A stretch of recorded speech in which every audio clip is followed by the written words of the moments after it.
देखिए, यहाँ पर जहाँ तक भ्रष्टाचार का प्रश्न है, पूरा आसमान फटा हुआ पड़ा है। आज प्रदीप रामचंदानी जोरदार कालानी कालानी कालानी, उसके पहले अगर देखा जाए तो पहले आप भी पप्पू कालानी पप्पू कालानी पप्पू कालानी, टाड़ा आरोपी, ये वो था। सर महापौर तो उनके वजह से ही आया ना 2017 में। अगर वो लोग नहीं जुड़ते थे तो उनकी आज भी उनकी 23 सीट है। हाँ, और आपकी गले 12-13 ही थी। हाँ जी।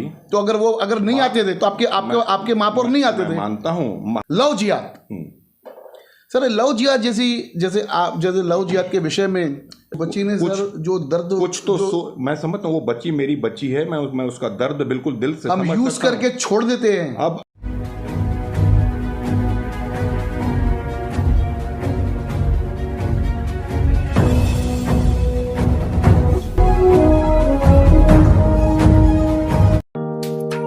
Neeraj Vinod Burani's Spacecraft Interiors.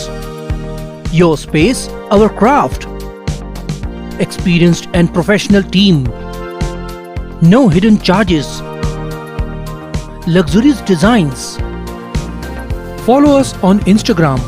Spacecraft Interiors. Your space, our craft.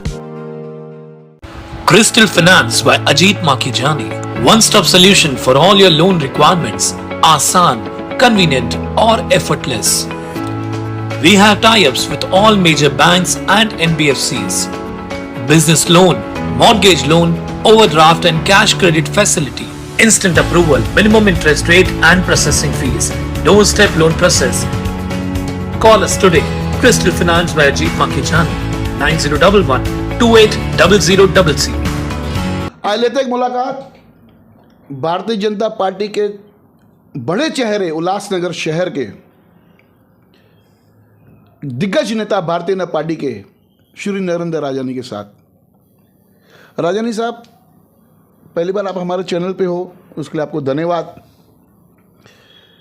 अभी जो शहर की जो हालतें हैं, आप शहर के एक बड़े नेता में आते हो, रोड पे खड्डे, भ्रष्टाचार, अनेक बातें हैं, क्या कहेंगे इस विषय के ऊपर आप? आपने कहा कि लंबे समय के थोड़ा बाद आगे आइए सर, थोड़ा प्लीज आइए, बोलिए सर, कंटिन्यू जी, बोलिए थोड़ा सा। बोलिए। हाँ, आपने कहा कि लंबे समय के बाद, ये नेचुरल रहने दीजिएगा, इसको कोई एडिटिंग मत कीजिएगा। हाँ। नहीं, आपने कहा कि लंबे समय के बाद मैं आपके चैनल पे आया हूँ। किसी भी चैनल पे साधारणतः मैं आया नहीं हूँ। जैसे पहला इंटरव्यू मैं आपको दे रहा हूँ इस शहर के विषय में। शहर की जो परिस्थिति है, हाँ, सचमुच में शहर की परिस्थिति को कौन से शब्दों के, हाँ, यानी दर्द से ओत-पोत शब्द कहाँ से मैं निकालूं कि इस शहर के दर्द को मैं बयान कर सकूं। इस शहर में सबसे पहले अगर वातावरण को लेते हैं, एयर की क्वालिटी बहुत ही ज़्यादा खराब है। लोगों का स्वास्थ्य बिगड़ते ही जा रहा है। इस शहर की सड़कों को देखो और इस शहर की सड़कों के कारण होते हुए परेशानियों को देखो, सही। तो इस शहर में महानगर पालिका है या नहीं है, इस पर एक बहुत बड़ा प्रश्न चिन्ह पैदा होता है। सही। महानगर पालिका शहर में रास्ते बनाने के लिए होती है या टूटे फूटे रास्ते देने के लिए होती है? इस शहर के लोग अगर महानगर पालिका कहती है हमें टैक्स नहीं भरते, लेकिन हमारा जो ऑक्ट्रा का कंपोनेंट जीएसटी की टैक्स के तहत महानगर पालिका को अनुदान के तहत मिलते रहता है, वो तो इस शहर के 7 लाख लोग जो यहाँ पर रहते हैं और चीज़ों का उपभोग करते हैं, उसकी टैक्स का एक बहुत बड़ा हिस्सा महानगर पालिका को हमेशा मिलते रहता है। सही आपकी बात। और इस शहर की क्षेत्रफल को अगर आप देखोगे तो केवल 13 स्क्वायर किलोमीटर का क्षेत्रफल, जिसमें 7 लाख लोगों की टैक्स जमा हो रही है, और उस क्षेत्रफल में इतनी सारी बिल्डिंग और इमारतें, 1.25 लाख 1.5 लाख प्रॉपर्टीज रजिस्टर्ड, कुछ अनरजिस्टर्ड प्रॉपर्टीज भी होंगी, तो बाकी शहर के रास्ते बनाने के लिए कितने किलोमीटर का, कितने स्क्वायर किलोमीटर का हमारे पास शहर बचता है जिसको डेवलप करना है। उसमें हम रास्ते बना ना सकें, नालियाँ बना ना सकें, गलियाँ बना ना सकें, शहर को पानी की सुविधा न दे सकें, तो ये शहर में कारपोरेशन का अपने आप में होना ही एक अभिशाप सा हो गया है, ऐसा मेरा मानना है। देखिए साहब, जब भी कारपोरेशन आई, एक बड़ी उम्मीदें थी कि कारपोरेशन लगी है तो पानी की सुविधा बढ़ेगी, क्योंकि उसके पहले टैंकर्स के बड़े बड़े मतलब टैंकर माफिया भी सक्रिय था, और काफ़ी लोग हांडा मोर्चा लेके महानगर पालिका के बाहर जाते थे। काफ़ी बार आप भी गए थे उस, अगर मैं पुरानी चीज़ों को याद करूं तो महानगर पालिका आने के बाद में भी जो परिवर्तन जो होना चाहिए शहर के अंदर वो नहीं हुआ, खाली टैक्सें बढ़ी। पानी आज भी लोगों के घर में 1 घंटे के सिवा ज़्यादा आता नहीं है। सड़कें वही टूटी फूटी है जो पहले थी। आप सरकार में भी थे, आज भी आप सरकार में हो, क्या कहेंगे इस विषय के ऊपर? यह विषय भी बिल्कुल सही है कि जब नगर पालिका थी तब हम सब ने मिलकर जो शहर के हित में हृदय से सोचते थे, हृदय के तहों से सोचते थे, उन सभी लोगों ने मिलकर शहर को हम नगर पालिका के बजाय महानगर पालिका आनी चाहिए तो शहर का विकास होगा, यह सोच के उस समय हमने यहाँ तक के माननीय चंद्रशेखर जैसे आयुक्त को भी यहाँ पर लाकर इस शहर के विकास को, गति को बढ़ाने के लिए प्रयास किए थे। दुर्भाग्य से चंद्रशेखर जी उस समय लंबे समय तक हमारे शहर की जो उनको अतिरिक्त सेवा का ये दिया हुआ था, अधिभार दिया हुआ, तो वो ले नहीं पाए और उनको हटा दिया गया। उसके बाद जो इस शहर में जो कॉरपोरेशन का जो हमारा जो काम रहा है वो निंदनीय रहा है। हमारे शहर में कॉरपोरेशन आने के बावजूद केवल हमारी सही में टैक्सें बढ़ी हैं। कॉरपोरेशन आने के बाद हमारे वहाँ पर अधिकारियों की संख्या बढ़ी है। अधिकारियों की संख्या बढ़ने के कारण हमारे पावर सेंटर्स बढ़े हैं, विंडोज़ बढ़े हैं और इन सबको देखते हुए शायद भ्रष्टाचार भी बढ़ गया है। भ्रष्टाचार तो काफ़ी बड़ा है साहब। अभी आपके नगर सेवक के भी वार्डों में बहुत बड़ा भ्रष्टाचार है। सभी, मतलब मैं ऐसे नहीं कह रहा हूँ कि आपके पार्टी के, सभी पार्टियों के। अभी मैं आपका इंटरव्यू कर रहा हूँ तो मैं आपके पार्टी के ऊपर भी मैं बोलूँगा। इस विषय में आप कैसे देखते हो? देखिए, यहाँ पर जहाँ तक भ्रष्टाचार का प्रश्न है, पूरा आसमान फटा हुआ पड़ा है। शहर जो भुगत रहा है वो नगर पालिका या महानगर पालिका के नाम पे नहीं भुगत रहा। आपका जो इसके पहले वाला प्रश्न था कि कारपोरेशन आने के बाद ऐसी परिस्थितियाँ हुई हैं, बेसिक उसका कारण भ्रष्टाचार ही है। क्योंकि जहाँ पर सामाजिक जीवन में काम करने वाले कार्यकर्ता, नगर सेवक, नेता, उनका जब दृष्टिकोण ये हो जाता है, वो महानगर पालिका की बिल्डिंग को ऐसा लगता है कि उल्लासनगर पूरा एक तबेला है, वहाँ पर एक दुधारू गाय बंधी हुई है, उस दुधारू गाय को देखते ही इसी प्रकार से हम वहाँ पे जाकर खाली दूध निकालें।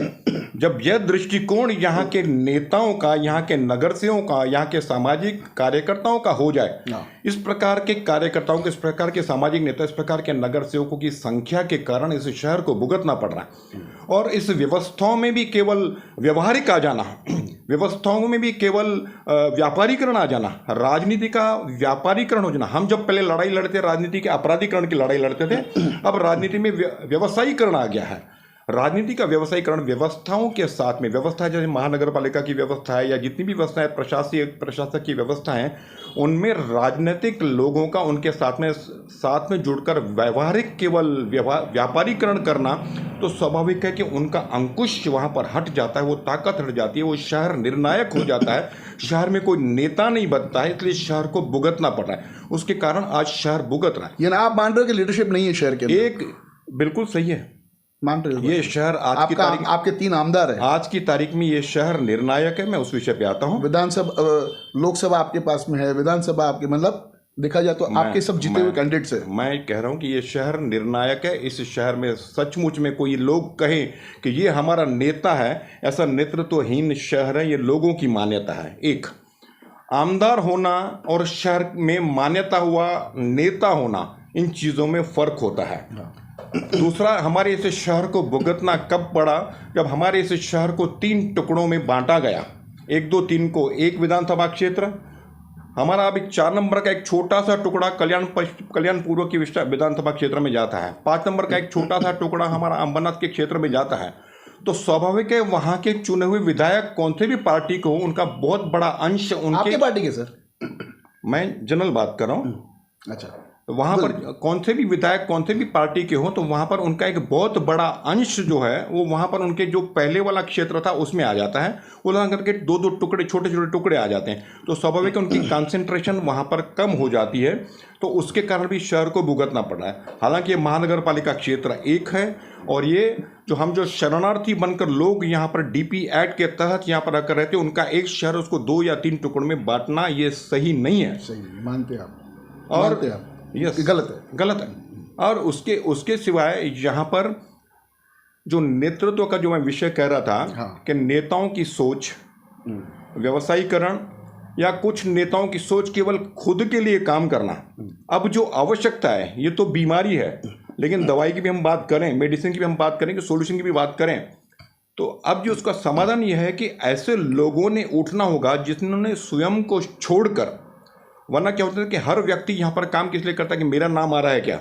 और राजनीति दुर्भाग्य से सोशल मीडिया के कुछ साइड इफेक्ट्स भी होते हैं, उसके कुछ पॉजिटिव इफेक्ट्स हैं, कुछ साइड इफेक्ट्स हैं। आज सोशल मीडिया के नाते आप चैनल चला पा रहे हो, ये आपके लिए पॉजिटिव साइड इफेक्ट है, लेकिन सोशल मीडिया का नेगेटिव साइड इफेक्ट ये है कि मैं केवल चैनल में 2 शब्द बोलकर घर में बैठ जाऊं और मेरी सोशल मीडिया में इंटरव्यू चलती रहेगी, मेरा लोग कहेंगे कि इनका इंटरव्यू अच्छा था या बुरा था, अपने अपने दृष्टिकोण से उसका जो उसको लाइक्स या डिसलाइक्स या अंगूठे ऊपर करके देंगे या नीचे करके देंगे, वहां तक सीमित हो जाता है। उसी प्रकार से राजनीतिक कार्यकर्ताओं में भी ऐसा हो गया है कि केवल कहीं पर जाकर अधिकारी से मिलो, मेमोरेंडम दे दो, फोटो निकालकर वो सोशल मीडिया में व्हाट्सएप में डाल दो और शहर में आके बोलो जीआर आएगा, तो ये और शहर में आके बोलो जीआर आएगा, तो इस जीआर तो आता पता ही नहीं है। इस आधार पर ये परिस्थितियां बिगड़ी हुई हैं।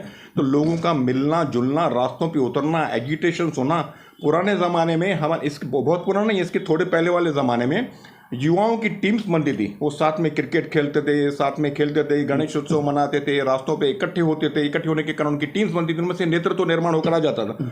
आज केवल ग्रुप्स या टीम्स बनती हैं व्हाट्सएप पे, वो हमें नीचे ज़मीन पे दिखना ही बंद हो गया। तो नई फड़ी ऐसी कोई पैदा नहीं हो रही कि जो ज़मीन से जुड़कर और ज़मीन पे उतरकर वो काम करे और लोगों को उसका प्रभाव आ। जैसे आपने कहा कि नई फली शुरू नहीं हो रही है। हाँ। जब मुझे याद है, जब आप जिला के अध्यक्ष थे, तब एक नेतृत्व मेरे को नजर आता रहा भारतीय जनता पार्टी के अंदर।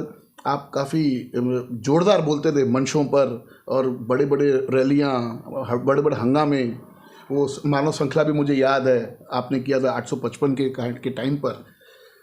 तो उस टाइम पे बीजेपी, क्या आप नेतृत्व कर रहे थे, आप जिला के अध्यक्ष थे उस टाइम की बीजेपी। फिर बीच में एक दौर चला, आपके जाने के बाद में जो दूसरे जिला अध्यक्ष आए, उसके बाद में अभी तक, यानी प्रदीप रामचंद्रानी के आने से पहले एक ठंडे बस्ते में चली गई थी भारतीय जनता पार्टी लीडरशिप के मामले में। फिर आज प्रदीप रामचंद्रानी जोरदार कालानी, उसके पहले अगर देखा जाए तो पहले आप भी पप्पू कलानी टाड़ा आरोपी, ये वो था। तो यानी कहीं ना कहीं ये जो बीच का गैप था, ये क्यों आया भारतीय जनता पार्टी के अंदर? देखिए, आपकी 2-3 प्रश्न इसमें सब समा गए। हाँ। और आपके बड़े रुचि के प्रश्न है, वो आप सबसे इंटरव्यू में पूछते रहते हो, तो मैं उनका समाधान करके आपको उत्तर दे दूंगा। बिल्कुल सर, बिल्कुल। देखिए, ऐसा है कि भारतीय जनता पार्टी, जब मैं यहाँ पे जिला का अध्यक्ष था, उस समय पहले उल्लासनगर मंडल था, फिर उल्लासनगर का जिला बना, फिर डोंबिवली से लेकर बदलापुर तक का जिला बना, फिर थाना जिला का मैं सब फिटनेस वगैरह जो बना था, उस दौर का ऐसा था, भारतीय जनता पार्टी का वो संघर्ष का दौर था, विरोधी पक्ष का दौर था। उस समय यहाँ पर मानो या ना मानो, वहाँ पर कालानी का साम्राज्य था। उस समय पप्पू कालानी चाहे कभी कांग्रेस, कभी राष्ट्रवादी, कभी यूपीपी, उल्लासनगर पीपल्स पार्टी, जिसको मैं कहता था कि वो पाकिस्तान का नाम लाया, पाकिस्तान पीपल्स पार्टी का नाम लाया है, और गाने भी वो चलते थे सर। हाँ, इस प्रकार से वो सब उस प्रकार का उनका जो वर्चस्व था, तो स्वाभाविक था हम विरोधी पक्ष में रहेंगे, तो जो सत्ताधारी पक्ष में जिसका वर्चस्व है उसको तोड़ने के लिए उसका नाम लेंगे। सही है। बीच की कड़ी, प्रदीप रामचंद्रानी के पहले की कड़ी, किसी ने कुछ नहीं कहा। उसके बाद हम सत्ताधारी पक्ष में आ गए। हाँ। पप्पू कालानी गिरफ्तार हो गए। हाँ। वो कुछ सालों तक जेल में रहे। हाँ। उसके बाद उनका जब जेल से छूटे, हाँ, तब तक उनका अस्तित्व पहले से लेकर काफ़ी कम हो गया। पीढ़ी बदल गई। जिस पीढ़ी को उस पप्पू कालानी का नाम याद था, पता था, वो पीढ़ी अब नई पीढ़ी को उनका कोई विषय पता नहीं है। और पप्पू कालानी ने यहाँ पर जो अपना साम्राज्य स्थापित किया था, एक दहशत के नाते और एक डर के नाते एक साम्राज्य पैदा किया था, प्रेम का साम्राज्य पैदा नहीं किया था। तो वो पीढ़ी जिसको दहशत थी, वो पीढ़ी अब समाप्त हो गई, वो पीढ़ी बदल गई, नई पीढ़ी पर उनका कोई प्रभाव नहीं है। तो उस नई पीढ़ी में भारतीय जनता पार्टी ने उनके खिलाफ में आंदोलन किया, नहीं किया, सत्ता में बीजेपी थी। उल्टा प्रश्न ये आना चाहिए, जब बीजेपी सत्ता में थी तो विरोधी पक्ष में पप्पू कालानी था या उसकी टीम थी। सही। उन्होंने क्या किया? सही। कौन सा विरोध किया? सर आज भी शहर में किसी भी शहर में जो विरोधी पक्ष होता है ना, उसको हम कहते हैं सुपरवाइजरी पक्ष है। Yes. राम जेठमलानी ने ये शब्द दिया था हाँ। कि सत्ताधारी पक्ष को सेवादारी पक्ष बोलना चाहिए हाँ। और विरोधी पक्ष को सुपरवाइजरी पक्ष बोलना चाहिए। सही है। तो विरोधी पक्ष सुपरवाइजरी पक्ष ने सुपरवाइजन का काम ही बंद कर दिया। सर मुझे एक नेता बता दो किसी भी पार्टी का, आज आपने जैसे पप्पू कलानी जी का नाम लिया, मैं भी उनका नाम लेके कहता हूँ, वो जेल में रहे 17 साल, पार्ट में, पहले 9 साल, बाद में फिर बीच में बाहर, फिर वापस अंदर, अभी बाहर, ठीक है। इस बीच के अंदर लीडरशिप आज जैसे आप करें कि उनका वर्चस्व कम हुआ है, लेकिन आज भी अगर पब्लिक के बीच में जाते हैं तो उनकी कंपैरिजन करने के लिए ऑपोजिशन में कोई लीडरशिप नहीं है। ऐसे क्यों? वो खाल, वो जो गैप, वो जो कमी, वो जो पूरी होनी, जो करनी चाहिए थी शहरवासियों के लिए भारतीय जनता पार्टी को, वहाँ पे वो असफल रही भारतीय जनता पार्टी, क्यों? मैं इसका भी आपको पूरा विश्लेषण करके बताता हूँ। बोलिए सर। पप्पू कलानी का लोगों के बीच में जाना और 20, 25, 50 लोगों का उनके इर्द गिर्द इकट्ठे हो जाना, हाँ ये उनकी राजनीति की सीमा है। हाँ ये उनका शौक है, ये उनकी सोच है, हाँ। उनकी सोच की सीमा है। राजनीति इस पर केवल निर्भर नहीं होती कि मेरे साथ 50 लोग जुड़ गए इसलिए मैं नेता बन गया। मैंने शहर में कार्य क्या कर रहा हूँ, मेरा शहर को योगदान क्या है, मैं शहर की कौन सी समस्या का समाधान करने के लिए अपना योगदान दे रहा हूँ, या कौन सी गलत बात हो रही है, कौन सा भ्रष्टाचार हो रहा है, अमुक तमुक हो रहा है, उसके विरोध में मैं अपनी आवाज़ उठाता हूँ। मैं केवल अपनी मार्केटिंग करके लोगों के ऊपर छाने का प्रयास करूँ। मैं उनका जो गाना चलता है वो हमेशा जीते रहे, 100 साल जिए, मेरा उनको कोई व्यक्तिगत विरोध नहीं है। हम कहीं पर मिलते हैं तो बड़े सौहार्द मित्रों की तरह भी मिलते हैं। वो 100 साल जीते रहे, गाना भी हम सुनते हैं कि जिए जिए जिए जिए हमेशा, लेकिन शहर जीना चाहिए। आज मेरा शहर मर रहा है, हम सब जी रहे हैं। सर ऐसे लोगों का कहना था, काफ़ी लोगों का जो बुद्धिजीवी शहर के राजनीतिक लोग हैं। अब दूसरा मैं ये कह रहा हूँ कि अब कालानी खुद हाँ अपने अस्तित्व को टटोल रहे हैं, खोज रहे हैं कैसे?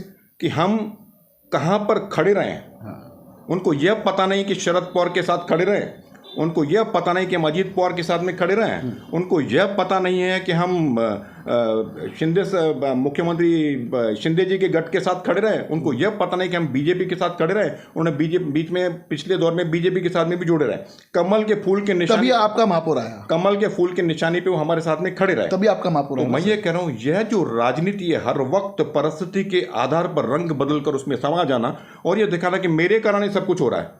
सर महापौर तो उनके वजह से ही आया ना 2017 में। अगर वो लोग नहीं जुड़ते थे तो उनकी आज भी उनकी 23 सीट है। हाँ, और आपकी गले 12-13 ही थी। हाँ जी। तो अगर नहीं आते थे तो आपके महापौर नहीं आते थे। मानता हूँ महापौर उनके सहयोग के कारण बना, लेकिन पार्टी किसको बदलनी पड़ी? हाँ ये बात आप कह सकते हो। मैं अगर वातावरण में टोटल अगर जिस प्रकार की परिस्थिति है तो उनको पार्टियां बदलनी पड़ रही हैं, यानी जिस पार्टी में जाए उनकी सत्ता, वो तो स्वाभाविक होगा ना।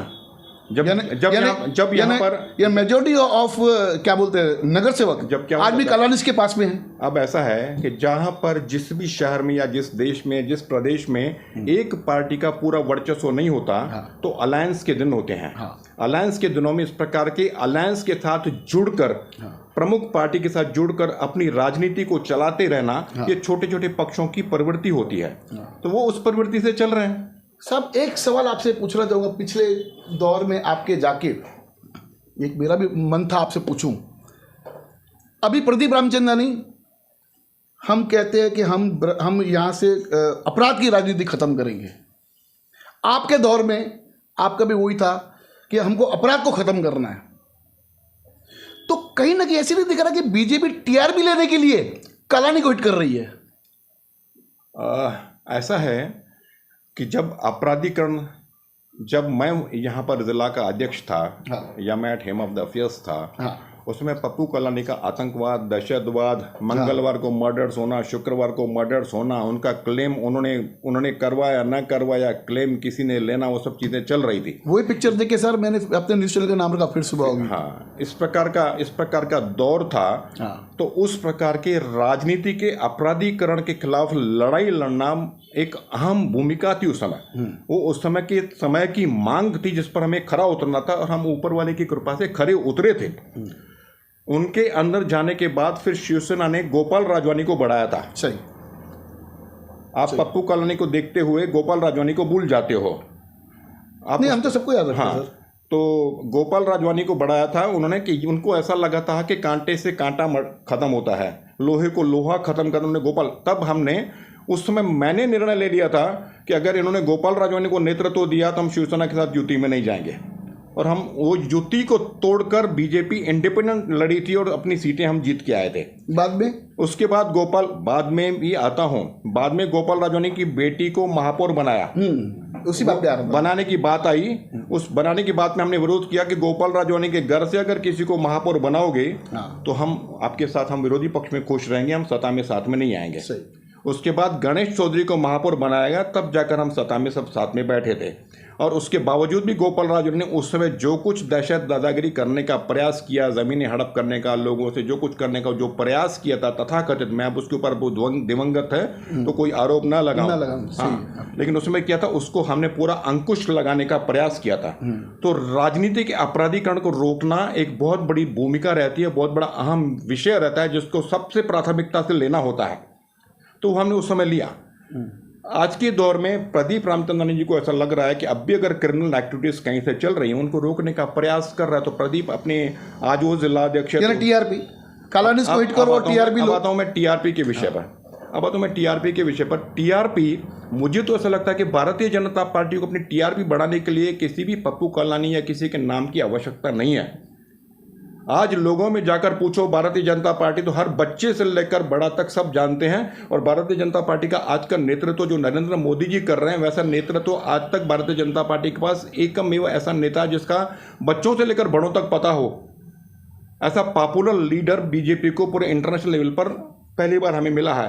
तो बीजेपी को टीआरपी बढ़ाने के लिए पप्पू कलानी की आवश्यकता नहीं, उल्टा जितना नाम आप लोगे, जितना नाम मुझसे कहलवाओगे, जितनी सर मैं तो सवाल पूछा आपसे, आप सवाल पूछोगे मैं उत्तर दूंगा, ये स्वाभाविक है। मैं सर जैसा कद नेता का वैसे सवाल, हाँ, आप बड़े कद के नेता, आपसे बड़े सवाल, सही है ना। लेकिन आप जब पूछोगे सवाल तो मुझे उत्तर तो देना पड़ेगा। आप कलानी का सवाल पूछोगे तो कलानी का उत्तर देना पड़ेगा। जितनी बार आप नाम लोगे, जितनी बार मैं नाम लूंगा, जितनी बार प्रदीप नाम लेगा, उनकी टीआरपी बढ़ेगी। बीजेपी की टीआरपी नहीं बढ़ती उनके कारण, हमारे नाम लेने से उनकी टीआरपी बढ़ रही है। तो अभी क्राइम को कैसे रोका जाए? अभी हाल ही में हमने कल अपने न्यूज चैनल में दिखाया लव जिहाद। सर लव जिहाद जैसे लव जिहाद के विषय में सिंधु सर्कल में भी मीटिंग थी, आप भी उस मीटिंग में थे, प्रदीप रामचंद्रनी थे, शहर के आमदार कुमार इलानी और भी कुछ नेता वहाँ पे गण थे वहाँ पर। तो पहली बार एक लड़की ने आके हमारे चैनल पे आके लव जिहाद की दुहाई दी। आपकी सरकार है साहब, उस लड़की को गेट आउट करके बोला गया पुलिस स्टेशन से।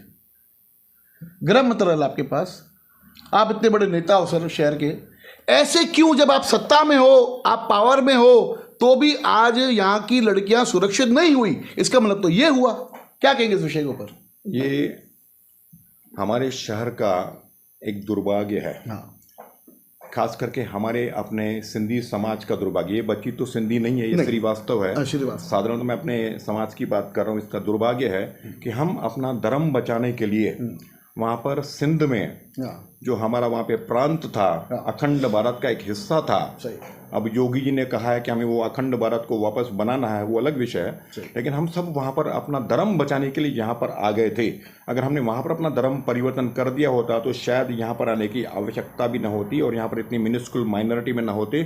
हमारा अपना प्रदेश होता, हमारा अपना मुख्यमंत्री होता, हमारे अपने मंत्री होते। लेकिन हमने धर्म को ज़्यादा महत्व दिया कि हमारा धर्म सुरक्षित रहे, इसलिए अपने तरक्की को महत्व न देकर सब कुछ छोड़कर यहाँ पे फिर से स्क्रैच से, जीरो से शुरू किया और कहाँ से कहाँ तक हम जाकर पहुँचे। हमने सरकार से कोई बेनिफिट नहीं लिया, हमें केवल बैरक की रूम एक सीडी के नाते, हमें सनत के नाते हमें फ्री में मिली थी, बस उतना ही हमें मिला। वहाँ पर सब कुछ छोड़ के आ गए। अब यहाँ पर हमारी नई पीढ़ी कुछ भी परेशानियों के कारण या कुछ शायद लालचों के कारण अपना धर्म परिवर्तन करने को तैयार हो जाती है। हमारे कई सिंधी लोग क्रिश्चियनिटी में चले गए। ये बड़े दुर्भाग्य का विषय और दुख का विषय है। उसके खिलाफ भी मैंने, आप जिलाध्यक्ष थे, आपको बहुत मुहिम छेड़ी थी, अभियान चलाया था उस विषय को संभालने के लिए। और ये एक सामाजिक विषय है। राजनीतिक निर्णय की सपोर्ट इस विषय को लगती है, एक सोच की सपोर्ट लगती है, लेकिन ये सामाजिक विषय है और सामाजिक विषय को सामाजिक तरीके से उठाना पड़ता है।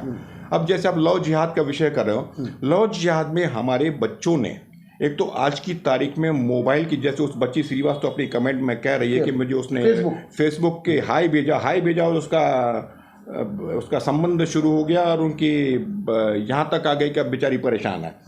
तो ये हमारी सभी बच्चियों ने, चाहे हमारे समाज की या कोई भी समाज की, हिंदू समाज की हो, हाँ, उल्लासनगर में या कहीं पे भी, उन सभी बच्चियों ने भी समझना होगा कि हम जब संबंध कहीं से स्थापित करते हैं तो किसके साथ स्थापित करते हैं।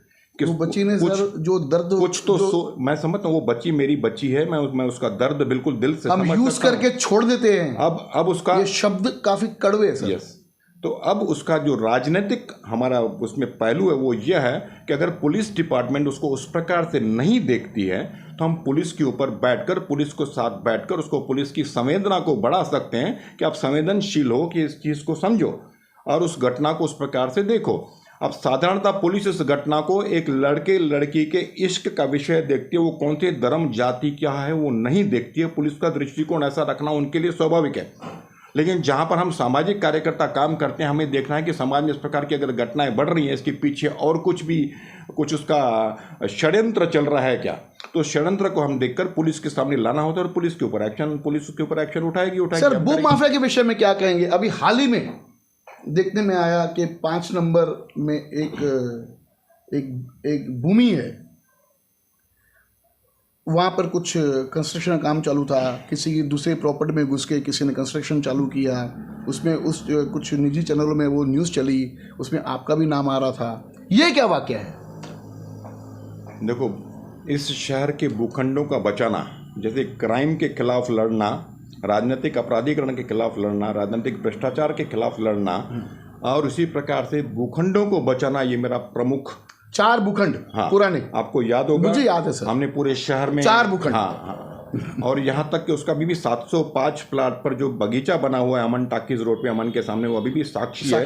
वहाँ पर जब छोटे छोटे बच्चे खेलने जाते हैं, मैं वहाँ से गुजरता हूँ तो मेरा हृदय को बड़ी प्रसन्नता होती है कि प्रफुल्लित हो जाता हूँ कि इसके कारण बच्चे खेलने बना हुआ, वहाँ पे भी बिल्डिंग्स बन गई होती। सही है। तो ऐसे इसी प्रकार से 2 प्रकार के भूखंडों का भू माफिया के विषय होते हैं। एक तो होता है कि सरकारी ज़मीनों पर सनदें निकाल देना, या सरकारी ज़मीनों पर अपना ऑक्यूपेशन बताकर झूठी सनद निकाल देना, या यूं ही अधिकारियों के साथ साठगांठ करके वहाँ पर जो अपना कंस्ट्रक्शन करना है वो कर देना। इस प्रकार की एक भू माफिया रहती है। दूसरा विषय ऐसा होता है कि किसी और की ज़मीन है, किसी की और की ज़मीन पे अपने पत्थर फेंक दो, अपना कुछ मटेरियल डाल दो, बोलो उसका डॉक्यूमेंट मेरे पास भी है या इस पर में अभी मेरा भी अधिकार है। इस प्रकार के दूसरी भू माफिया के जो लोग कब्जा करने की कोशिश करते हैं। तो इस शहर में या किसी भी देश में जहाँ पर जो व्यक्ति कानून को मानकर सादगी से और सीधी जिंदगी बिताना चाहे, उस बेचारे को अत्याचार और अन्याय से गुजरना पड़ता है। जब इस प्रकार की घटनाएं ज़्यादा बढ़ती हैं तो अत्याचार करने वाले, अन्याय करने वाले और अत्याचार सहने वाले और अन्याय सहने वाले, इन दोनों की संख्या बढ़ जाती है। अत्याचार करने वालों को लगता है कि हम और बढ़ें, ऐसी संख्याएं धीरे धीरे बढ़ती जाती है, और फिर नीचे अन्याय और अत्याचार सहने वालों की भी संख्या बढ़ जाती है।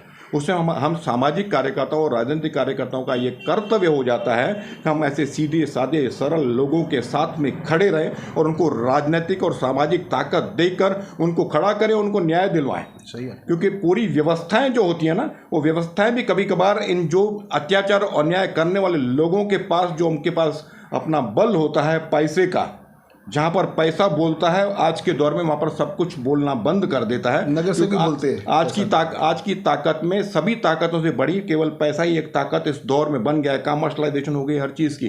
तो जिसके पास पैसे की ताकत है, आज की तारीख में व्यवस्थाओं को वो चलाते हैं, डिपार्टमेंट्स को वो चलाते हैं। तो ऐसे लोगों को लगता है कि हम जो चाहें करें, हमारी मर्जी।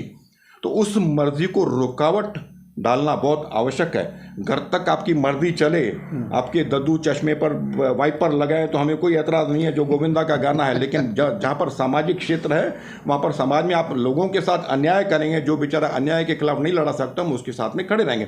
तो 5 नंबर की घटना उसी घटना का एक क्रम है, जहाँ पर 3 लोग पार्टनर्स हैं, 3 लोगों का अलग अलग भूखंड टुकड़ा है। 3 लोगों के टुकड़ों में एक कोई व्यक्ति किसी को कह देता है कि आप सब जाकर गाड़ियां यहाँ पर सभी के टुकड़ों में जाकर खड़ा कर दो, और उनके साथ न्याय नहीं होने दे रहा है। अगर वो अपनी वहाँ पर मेजरमेंट लेने की कोशिश कर रहे हैं तो वहाँ पर दादागिरी हो रही है कि मेजरमेंट नहीं लेने देंगे।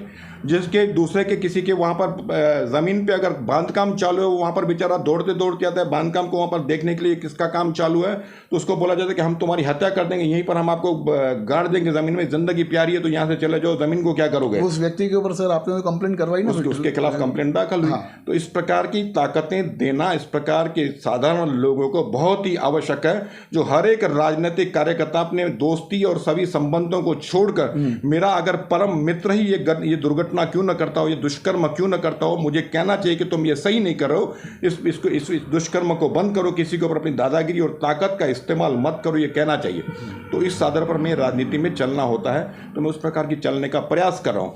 और मैं जो इतने लंबे अंतरकाल के बाद वापस जो सक्रिय होने का प्रयास कर रहा हूँ कि शहर में इतनी सारी दुर्घटनाएं, इतनी सारी परेशानियां, शहर बर्बाद हो रहा है, शहर से बद से बदतर परिस्थितियों में जा रहा है, लोग यहाँ पर रहने को तैयार नहीं। एक एक व्यक्ति हर रोज यहाँ पर एक्सोडस चालू है, कोई अंबरनाथ जाकर रहा, कोई बदलापुर जाकर रहा, कोई निरल जाकर रहा, कोई कल्याण, कोई मुंबई, कोई थाने जाकर रहा, लोग यहाँ पर रहने को तैयार नहीं। और नई पीढ़ी को तो ऐसा लगता है कि शहर रहने के लायक नहीं है। हम घरों में इंटीरियर्स इतने खर्चे, लाखों के खर्चे करते, बाहर जाकर देखो तो बाहर कहीं पर घूमने की कोई जगह नहीं, रास्तों की परिस्थिति बुरी है, जैसे हम शुरू में कहे, तो हर चीज़ की परिस्थिति, कोई चीज़ यहाँ पे घूमने लायक नहीं है।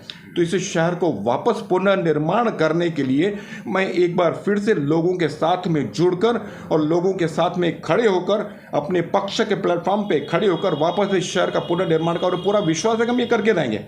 इस बीच में आपका एक जीआर का विषय मेरे शायद इन शब्दों के कारण आपसे छूट जाता है, आपसे छूट जाएगा तो आप घर में जाओगे तो फिर बोलोगे मैंने जीआर का तो पूछा नहीं। जीआर तो आपने बीच में उसका जीआर का विषय निकाला था। अब जीआर भी जो एक विषय है, ये महत्व का विषय है। जीआर में अगर सभी ऐसी सुविधाएं आ जाती हैं कि जो हमारी बिल्डिंगें टूटती हैं, गिरती हैं, उनको सही ढंग से अधिकार मिल जाए लोगों को और अपनी बिल्डिंग बनाने में उनको सुविधा मिल जाए, तो यहाँ पर भी केवल सोच का बहुत बड़ा फर्क है। जीआर तो कौन सा भी आएगा, आपने सभी से जीआर के बारे में पूछा है और हमारे प्रिय आमदार को आप कई बार हिट भी करते हो, कुमार जी को सर प्रश्न पूछे जीआर करके, लेकिन मैं ये कह रहा हूँ उनका उल्टा मेरे पर आरोप है कि मैं आग लगाने वाला काम कर रहा हूँ। सर आज मैंने आपसे 4 सवाल पूछ लिए, हाँ, तो मैंने क्या आग लगाने वाला काम किया? नहीं। या मेरा कोई अगर आज आपके इंटरव्यू चलने के बाद में कल को कालानी परिवार से कोई मुझे बुला के बोलता है कि हमको भी कुछ कहना है, तो क्या मैं उनका से नहीं लूं? नहीं। तो क्या आप क्या बाद में फिर दूसरे ऐसे कहोगे कि मैं आग लगाने वाला काम करूं? यहाँ पर आपके आमदार की भूमिका गलत थी। हाँ जैके जी, पत्रकारिता का पहला नियम यह है कि आप नेताओं से सरल सवाल नहीं पूछोगे। वो तो सर कसम खाया है, नहीं पूछेंगे। आप कैसे हो, आप कैसे हो, आप शहर के लिए क्या कहना चाहते हो, शहर के लिए क्या संदेश देना चाहते हो, हाँ। इस प्रकार के सवालों से पत्रकारिता पनपती नहीं है, चलती होगी लेकिन पनपती नहीं है। सही आपकी तो पत्रकारिता को पनपने के लिए कठिन सवाल अधिकारियों से, कठिन सवाल आपको राजनेताओं से पूछने ही होंगे, तभी तो जाकर उनका जो उजागर होगा उसका समाधान होगा, उनको लगेगा कि हमें कोई पूछने वाला है। वरना तो लोगों ने पूछना ही बंद कर दिया। लोगों को ऐसा लगता है कि मेरा किसी न किसी नेता में काम होगा। सबसे बड़ा कारण जिसके कारण लीडरशिप खत्म है शहर। लोगों को लगता है कि मेरा और विश्वास उठ चुका सही है पब्लिक का नेताओं के ऊपर। लोगों को ऐसा लगता है कि मैं अगर इसके खिलाफ में कुछ कठिन सवाल पूछूंगा तो कल मेरा कब काम पड़ेगा तो काम करेगा नहीं। हालांकि लोगों ने भी कठिन सवाल पूछने चाहिए, मीडिया ने भी कठिन सवाल पूछना चाहिए। केवल गुड्डी करके नहीं चलता कि आप गुड हो, मैं गुड हूँ, शहर गुड है, सब गुड, ऐसे नहीं चलता। ऐसे कठिन सवाल पूछने चाहिए। तो मैं ये कह रहा हूँ कि जीआर अपने आप में एक महत्वपूर्ण विषय है, लेकिन जीआर के साथ शहर की जो सोच है, शहर में जो काम करना है, यहाँ पे जो रीडेवलपमेंट के काम में जो बिल्डर्स लेना चाहते हैं बिल्डिंगों को, और जो लोग अपना काम करवाना चाहते हैं, उनको अपनी सोच को बदलना होगा। और यहाँ पर कारपोरेशन में जिस प्रकार से प्लान्स पास होती है, यहाँ पे अभी मुझे एक उदाहरण है कि एक बिल्डिंग की प्लान पास हो गई, बिल्डिंग बन गई है, गांधी रोड पे, बिल्डिंग बन गई है, पूरी कंप्लीशन के नज़दीक है। अब जाकर पता चला है कि उसकी सनदी रिवोक कर दी गई, सीडी उसकी रिवोक कर दी गई। अब उस बिल्डिंग में जिन लोगों ने अपने पैसे डाले होंगे कुछ किस्तों में, वो लोग क्या करेंगे?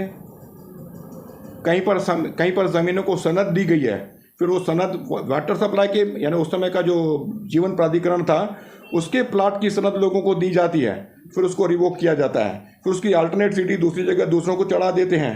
तो ये सब शहर में क्या चल रहा है? यानी जंगल राज चल रहा है। जहां पर कोई कुछ कहने वाला नहीं है। इसका अर्थ ये है कि हम जो टोटल नेतृत्व जिस पर हम भरोसा करते हैं वो नेतृत्व या तो यानी क्या बोले कि एक आंखों पे पट्टी बांधकर बैठा हुआ है कि जो होता है होने दो, या तो पूरे शहर का सभी नेतृत्व इन सभी के साथ जुड़ा हुआ है। सही आपकी बात, कोई भी पार्टी का हो, कोई भी पार्टी का हो, सही बात है। तो अगर या तो उनकी पट्टी खोलनी चाहिए, उनको दिखाना चाहिए, या तो नेतृत्व को बदलना चाहिए। नेतृत्व को बदलना चाहिए, सही, नेतृत्व को बदलना चाहिए। अगर ये नहीं हुआ तो ये शहर और भुगतेगा, और हम शहर के लिए काम कर रहे हैं। पार्टी हमारा प्लेटफॉर्म है। हमारी पार्टी ने हमेशा यह से कहा है कि सिटी फर्स्ट, कंट्री फर्स्ट, बाद में पक्ष, बाद में मैं। सही आपकी बात। तो यहाँ पर अगर हर व्यक्ति नेता खाली खुद के लिए सोचा कि me first, myself first, my pocket second, third country, तो उसमें तो शहर भुगतेगा ही भुगतेगा। जो भी ये परेशानियां पैदा हो रही है वो इसके कारण पैदा हो रही है कि हमारी सोच को एक बदलना होगा और एक नए ढंग से काम करना होगा। इसमें कुछ लोग अच्छा काम कर रहे हैं, अच्छी कमेंट्स देते हैं, आवाज़ उठाते हैं, विषय उठाते हैं, लेकिन ये एक सामूहिक रूप से उठ नहीं पा रहा है कि पूरा शहर उठकर खड़ा हो जाए। अब ये वक्त आ गया है कि पूरे शहर के लोगों को अपने काम, मैं समझता हूँ कि ये रिसेशन का पीरियड है, मंदी का पीरियड है। हर एक व्यक्ति को, क्योंकि मैं जानता हूँ कि जिस मंदी के दौर में जो लोग अपना रोज़मर्रा का जो अपना काम चलाते हैं, जो कमाई होती है, उनको सुबह से लेकर शाम तक कितना परेशान होता है अपने घर की 2 वक्त की रोटी जुटाने के लिए। लेकिन उसके बावजूद भी इस शहर के लोगों ने अपने इस समस्याओं से जूझते हुए भी इस शहर के लिए कभी न कभी उठना पड़ेगा, एक साथ ऊपर आना पड़ेगा, और इस शहर के नेतृत्व को भी बताना पड़ेगा कि अब बहुत हो गया। अधिकारियों को बताना पड़ेगा कि बहुत हो गया, अब हमारा शहर जाग चुका है। और इसके लिए ये मेरा आपके साथ पहला इंटरव्यू नहीं, मैं कंटिन्यूस अभी इस विषय पर बोलूँगा भी, और मैं शहर की सड़कों पे भी उतरूँगा और शहर की गलियों में भी उतरूँगा और शहर के अधिकारियों के पास धरने मोर्चे जो देने होंगे देंगे। उसमें आप यह ना कहोगे कि आपकी सत्ता है। सत्ता चाहे मेरी ही क्यों ना हो, यानी मेरी पार्टी की क्यों ना हो, सत्ता किसकी भी हो, नीचे काम करने वाला व्यक्ति सही ढंग से अगर काम नहीं कर रहा तो मेरी पार्टी मुझे सिखाती है कि आप जाकर उससे काम लो। अगर आपकी भाषा से काम लेता है, देता है, करता है, आपके लेटर से काम करता है तो करो, वरना उसके सामने धरना मारकर भी बैठ जाओ और काम करो। लोगों का काम करना महत्व का है, सत्ता में कौन बैठा वो महत्व नहीं है। समय की सीमा को देखते हुए राजेंद्र साहब से आज पहला इंटरव्यू, हालांकि मैं राजेंद्र साहब को बहुत सालों से जानता हूँ, काफ़ी मैं इनकी रिस्पेक्ट करता हूँ। बहुत सवाल है, ये जो सवाल हमने पूछे तो सवाल कुछ ही नहीं है, इससे अधिक साहब आपसे सवाल पूछने की इच्छा है, लेकिन समय को ध्यान रखते हुए आगे चल के एक और बार राजेंद्र साहब का इंटरव्यू करेंगे इस शहर के विषय के बारे में और लेंगे जानकारी शहरवासियों के लिए, और शहरवासियों की सलाह भी, आप क्या सलाह देंगे शहरवासियों को, इस बारे में बात करेंगे। मेरे लिए भी जयकिशन परवानी मेरे परिवार के सदस्य की तरह ही है। धन्यवाद सर, धन्यवाद। मैं अब मीडिया में हैं तो उनको जयकिशन परवानी बोल रहा हूँ, वरना मेरे लिए जैकी पर्याप्त है, उनको बेटा कहकर भी बोल सकता हूँ। वो तो आप तो बोलते ही है सर, उसमें कोई इशू नहीं है। और आपकी ये फिर सुबह होगी चैनल, मैं अपने दिल के तहों से शुभेच्छाएं देता हूँ कि बहुत ही अच्छी तरक्की करे, ईमानदार तरक्की करे। बिल्कुल सर। और शहर के हर विषय को इस प्रकार से उजागर करे कि हर शहर के रहने वाले एक व्यक्ति को लगना चाहिए कि इस चैनल में अगर विषय आया तो इसका समाधान ज़रूर होगा। इस ईमानदारी के साथ आप काम करते रहो, बढ़ते रहो। हम हमेशा इस शहर के हित के लिए काम करते रहें और आपको खूब खूब शुभेच्छाएं। और आपने मेरा इंटरव्यू लिया उसके लिए आपका आभार, धन्यवाद। दशहरा है, हाँ, दशहरे की शुभकामनाएं। जिस प्रकार से दशहरे के दिन पर हमारे आराध्य देव राम भगवान ने रावण का वध किया था, हाँ, तो यहाँ पर जो भ्रष्टाचार का रावण पनप रहा है, जो अराजकता का रावण पनप रहा है, जो अव्यवस्था का रावण पनप रहा है, जो अवैध सोच का रावण पनप रहा है, जो गलत सोच का रावण पनप रहा है, मैं उम्मीद करता हूँ कि इस दशहरे पर उस सब की समाप्ति हो जाए। और वो रावण तो 10 सरों वाला था, यहाँ तो हज़ारों सरों वाले रावण पड़े हुए हैं, उन सभी के हज़ारों सरों का वध हो जाए और दशहरे के बाद ऐसे शहर में आने वाली दिवाली सभी लोगों की बहुत ही बड़ी खूबसूरत और अच्छी दिवाली जाए और हमारे अच्छे दिन फिर से शुरू हो जाए। इसी शुभेच्छा के साथ धन्यवाद।